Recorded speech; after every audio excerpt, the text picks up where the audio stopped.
القوات الأمنية تستمر بالخطة التنظيمية الخاصة بيوم عرفة وعيد الأضحى المبارك،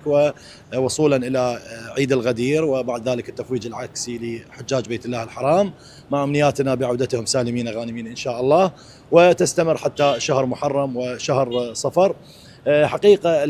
هذه الخطة اختلفت عن الأعوام السابقة بكونها خطة تنظيمية،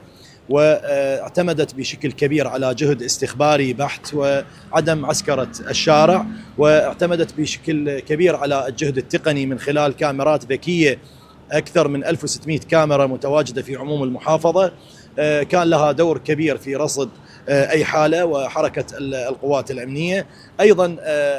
كان هنالك تعاون كبير من قبل الزائرين وأصحاب المواكب الحسينية، واستمرار العمل بروح الفريق الواحد من العتبات المقدسة والحكومة المحلية، الحكومة المركزية، الأجهزة الأمنية، هيئة الحشد الشعبي، الجميع اليوم يعمل بهدف أساسي هو خدمة زائري الإمام الحسين. لله الحمد تستمر قطاعاتنا بتأمين